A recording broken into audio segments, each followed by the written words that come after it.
ये जो कार्रवाई ईरानी सिक्योरिटी फोर्सेस की जानिब से की गई गुज़िश्ता रात और फिर उसका जिस तरह ढिंढोरा पीटा गया। ईरानी सिक्योरिटी फोर्सेस ने सुबह सिस्तान और बलूचिस्तान के सरहदी जिला रासिक में दहशतगर्दों के खिलाफ एक बड़ा ऑपरेशन किया है। यह कार्रवाई उस वक्त अमल में लाएगी जब कलदम तंजीम के ये गिरोह जो है सरहद पार से ईरानी हदूद में दाखिल होने की कोशिश कर रहे थे। पाकिस्तान के ये आतंकी चुपचाप ईरान में घुसकर बड़े हमलों की तैयारी कर रहे थे। हम तो भाई अमेरिका के लिए सर कुछ भी करने को तैयार हो जाते। अब ईरान का ये अटैक कर देना, किसी की खिलाफ वर्जी करना, सरहदी खिलाफ वर्जी करना, इस नेटवर्क को नाकारा कर दिया है और इन्हें तमाम को हलाक कर दिया है। बहुत इंसल्ट हुई है, बहुत बेइज्जती हो गई है कि ईरान नहीं आ रहा।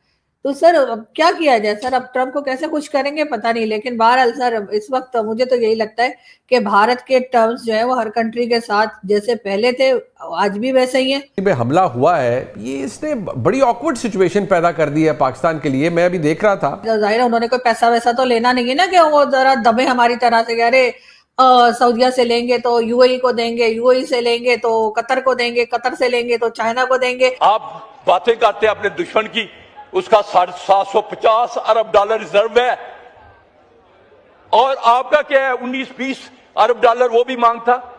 तो खुदारा जब तक हम अपने खर्चे नहीं कम करेंगे। भारतीय वजीर आजम नरेंद्र मोदी ने गुज़िश्ता हफ्ते पॉडकास्ट इंटरव्यू में पाकिस्तान को दहशतगर्दी का जिम्मेदार करार दिया। तो फिर ईरान क्यों नहीं उन दोस्ताना ताल्लुकात का ख्याल रख रहा? गुज़िश्ता रात जब भी खबर आई तो इसको जिस तरीके है और ईरानी हुकाम इस हवाले से क्या कह रहे हैं इसके ऊपर हमने बात करनी है। सबसे पहले जो ताज़ा तरीन डेवलपमेंट्स हमारे सामने आ रही है उसमें बताया जा रहा है कि ईरानी सिक्योरिटी फोर्सेस ने, ये याद रहे कि ईरान की सरकारी न्यूज़ एजेंसी महर न्यूज़ एजेंसी हो या फिर तस्नीम न्यूज़ एजेंसी, उन्होंने इस खबर की तस्दीक की है और उसी का उर्दू तर्जमा करके आपके सामने मिनवान पेश कर रहे हैं। ईरानी सिक्योरिटी फोर्सेस ने सुबह सिस्तान और बलूचिस्तान के सरहदी जिला रासिक में दहशतगर्दों के खिलाफ एक बड़ा ऑपरेशन किया है। यह कार्रवाई उस वक्त अमल में लाएगी जब कलदम तंजीम के ये गिरोह जो है सरहद पार से ईरानी हदूद में दाखिल होने की कोशिश कर रहे थे।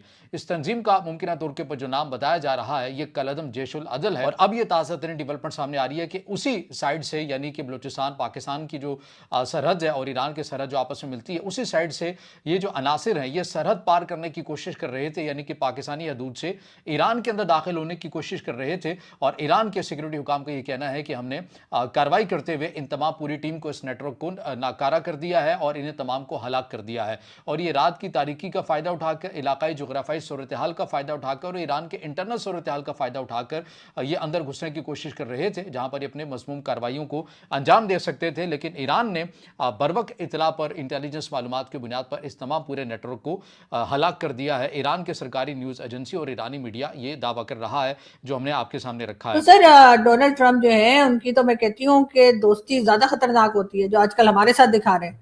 अब देखें यहाँ पर सारी तैयारियां हो गई, सब हो गई, हम ईरान को लाने के लिए हर तरह की कोशिशें कर रहे हैं, ईरान आ ही नहीं रहा कि इधर जी, हालांकि बॉर्डर लगा हुआ है लेकिन वो कहते हैं हम नहीं आएंगे।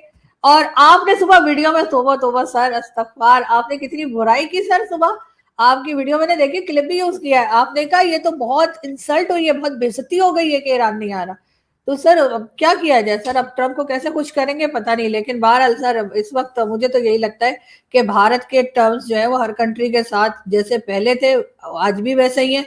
ऊपर नीचे थोड़ा आगे पीछे लोगों के होता रहता है। जाहिर है उन्होंने कोई पैसा वैसा तो लेना नहीं है ना कि वो जरा दबे हमारी तरह से, अरे सऊदिया से लेंगे तो यूएई को देंगे, यूएई से लेंगे तो कतर को देंगे, कतर से लेंगे तो चाइना को देंगे। मतलब ये आपस में इधर से उधर, इसकी टोपी उसके सर वाला काम तो सर नहीं हो रहा ना, इसलिए शायद इस तरह की सोच आ रही होगी।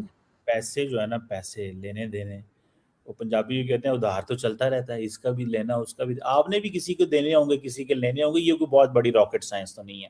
अभी यूएई के हालात खराब हुए हैं, वो अमेरिका पहुंच गए हैं, कह रहे हैं भाईजान हमारे पास जो है ना वो करेंसी स्वैप कर लें।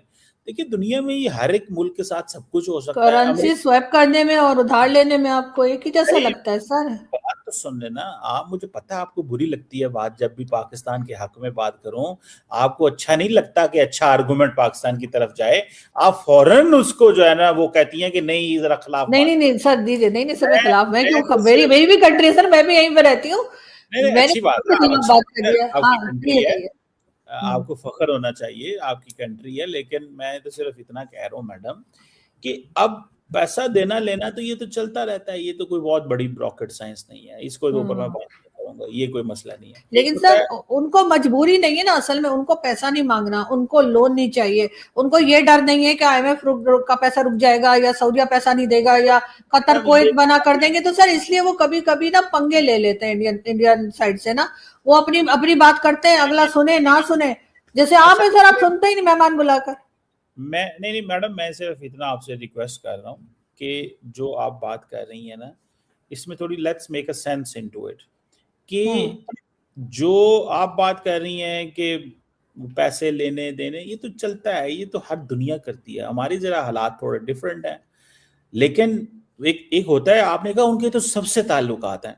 अगले दिन ब्लूमबर्ग ने एक इंटरव्यू किया, बड़ा जबरदस्त एनालिसिस किया, उसने कहा India has friends everywhere. Madam बेपढ़ी लिखी नहीं होता। हमारी इकोनॉमी बहुत अच्छी हो गई है, इसलिए सर हमारा एजुकेशन सिस्टम बहुत अच्छा हो गया है, हमारे सिक्योरिटी, हेल्थ सेक्टर, कोई जगह हमारी बहुत अच्छी हो गई। सर छोड़ दें, स्पोर्ट्स हमारा बहुत अच्छा हो गया, क्रिकेट में हम बहुत चौके छक्के मारने लगे।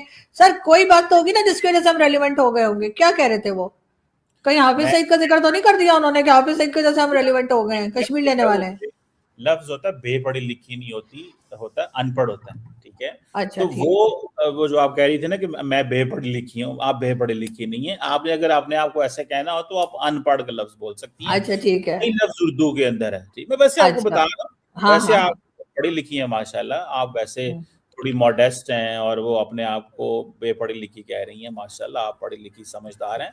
लेकिन वो मैंने सिर्फ इतना, आपने मुझे टोकना तो टोक लें, मैं और बात कर नहीं कहिए। मोदी साहब के बारे में जरा सी बात करूं तो आप तो ना वो हो जाती हैं, टची हो जाती हैं। मैंने गलत किया तो आप बताइए ना। Health sector, education sector, economy, security, sports के तो बड़े लाते हैं, हमारा तो कोई मुकाबला भारत की, आप देखें ना। Field marshal general Asim Munir एक नाजुक सूरत हाल में फंस गए हैं।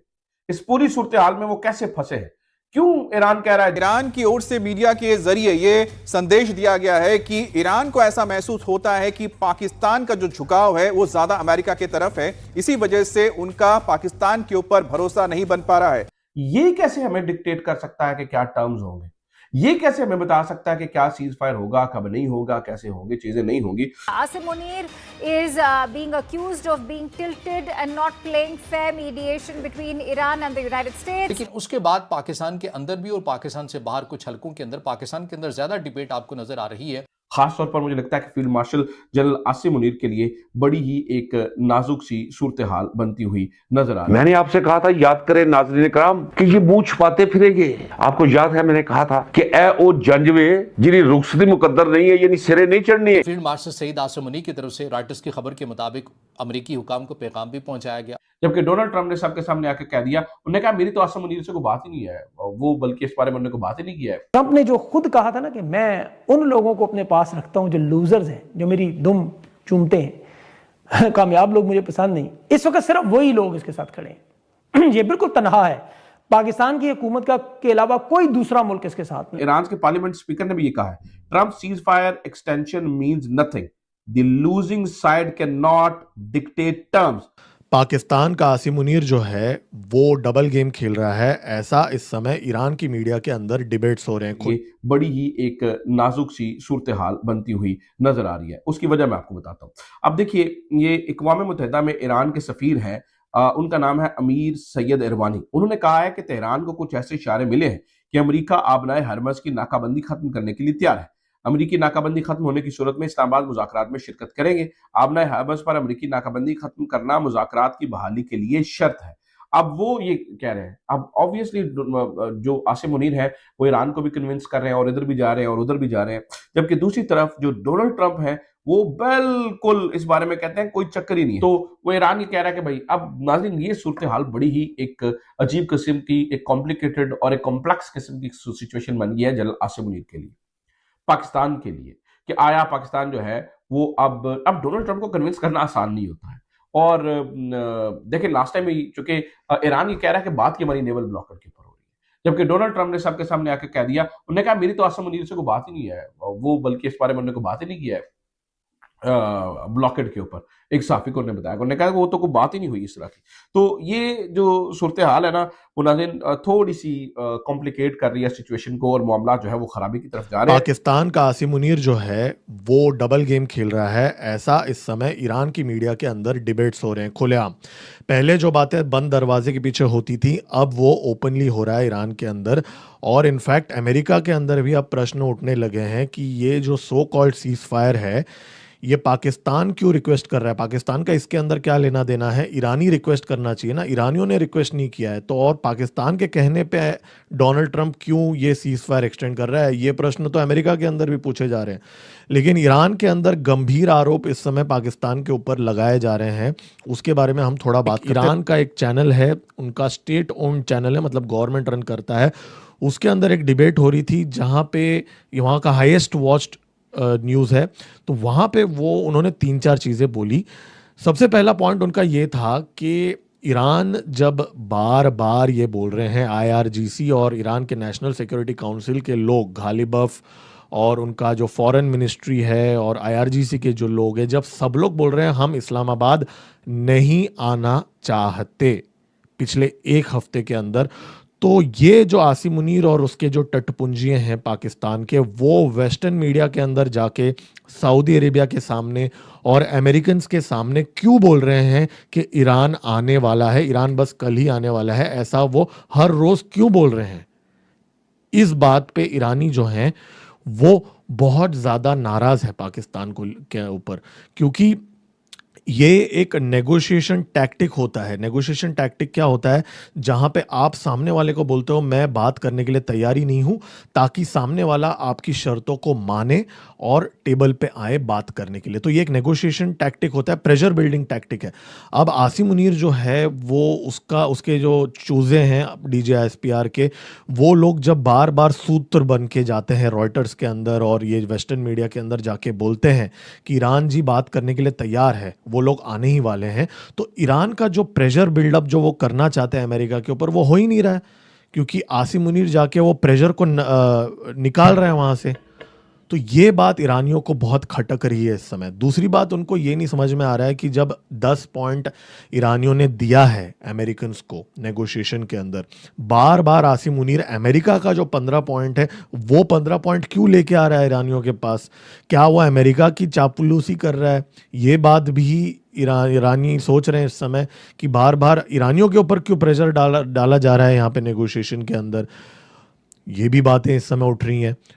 फिर एक और उनका आरोप यह है कि बंद दरवाजे के अंदर आसिम मुनीर IRGC के लोगों को इस समय ये बोल रहा है, जी हम तो आप ही के साथ हैं, हम तो भाई भाई हैं, तुस्सी भी मुसलमान अस्सी भी मुसलमान, समथिंग ऑन दोज लाइंस, हम तो भाई भाई हैं, हम तो आपस में हैं, ऐसा बोल रहा है। लेकिन जैसे ही वो कमरे के बाहर जाता है, आसिम मुनीर के तेवर बदल जाते हैं और फिर पब्लिकली वेस्टर्न मीडिया के सामने जो DGISPR के जो लोग हैं वो प्रो अमेरिका बनते हैं, प्रो सऊदी अरेबिया बनते हैं, क्योंकि पैसे तो उनको सऊदी अरेबिया से चाहिए ना, पैसे तो डोनाल्ड ट्रंप उनका जो नया पापा है उससे चाहिए, तो पब्लिकली वो प्रो वेस्ट बनते हैं। लेकिन बंद दरवाजे के अंदर जैसे होता है ना, बोलना नहीं चाहिए वर्ड में पब्लिक, इसमें जैसे होता है ना कि रखेल को अंदर बोलते हैं कि जी मैं तो तुम्हारे साथ ही हूँ, ये सपने दिखाते हैं कि शादी कर लूँगा ये वो, लेकिन बाहर जाके पब्लिकली वो एक्सेप्ट नहीं करते वो बात। तो ये भी इज्जत, देखिए ईरानी बहुत ही सेल्फ रिस्पेक्टिंग लोग हैं, उनको ये बात बिल्कुल नहीं पसंद आ रहा है जो